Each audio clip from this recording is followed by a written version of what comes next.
To the growing controversy over the early release of admitted child killer Ron Exantus, arrested in the state of Florida yesterday.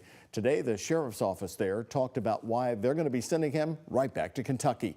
WHAS 11's Ian Hartwitt is here now following the new developments. And Ian, there was a news conference in Florida about this today, and you talked to a lieutenant. Is Exantus still in Florida at this hour?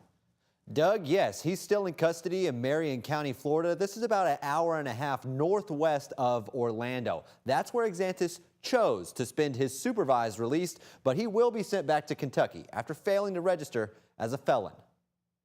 Put your hands behind your back, Ronald. Yes, sir. That's Ronald Exantus, What's going on? appearing confused by his arrest at the hands of the Marion County Sheriff's Office in Florida. Looking into his case, we realized that he had failed to do one thing, and that was register here as a felon. Exantus arrived in Florida for supervised release on October 6th, now facing extradition back to Kentucky. He admitted to killing 6-year-old Logan Tipton in Versailles in Kentucky one late night in 2015. A jury found Exantus not guilty of murder by reason of insanity. However, Exantus was convicted of felony assault for stabbing Tipton's father and sisters. Florida Corrections told Exantus he needed to register with the sheriff in Marion Oaks. The very top that I've highlighted up here, it says you will register within 48 hours at the Marion County Sheriff's Office.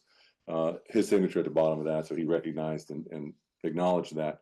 Good behavior, education credits, and time spent in jail on trial shaved over a decade off Exantus's 20-year prison sentence. He qualified for mandatory reentry supervision, which let him out 6 months early. The parole board was completely powerless to stop this. And that's why I'm trying to fix this problem.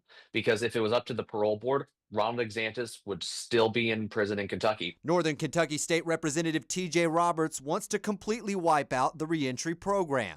I believe that the parole board is the best entity for determining when someone should be released early. So mandatory reentry is not a problem with respect to nonviolent. It's a good thing. We want to incentivize good conduct. We want to make them, because we know they're going to get out, we want to help them become good citizens when they get out. Fellow Republican Representative Jason Nemes prefers passing Logan's Law. That would put people found insane in court into psychiatric facilities after prison. That would have delayed or prevented altogether Exantus's move to Florida, right next to an elementary school. Do you think he was trying to fly under the radar by not registering with the sheriff's office? Whatever his reason was for that, we don't know. And we don't care, to be honest with you. Don't care what his reason was. You just didn't do it. But he chose Florida. I think he has family here, to his family there at the house. So that may have been his reasoning for choosing Marion County specifically. Exantus's choice going to Florida, now leading him back to Kentucky soon, but state officials won't say when. I just don't want it to be comfortable. Now, under the Safer Kentucky Act, Exantus would have served at least 17 years of his sentence, but he was convicted before that law was passed. In studio, I'm Ian Hartwitt for WHAS 11 on your side. Ian, thank you so much. So much more to cover on this story. This case is not only being followed by the White House, but by Florida Governor Ron DeSantis. Right at 11 o'clock last night, he sent out this message on social media using a derogatory term for Exantus, but also saying it's unbelievable that he, quote, was let out of prison in Kentucky after serving a mere fraction of his sentence for murdering a 6-year-old kid, end quote.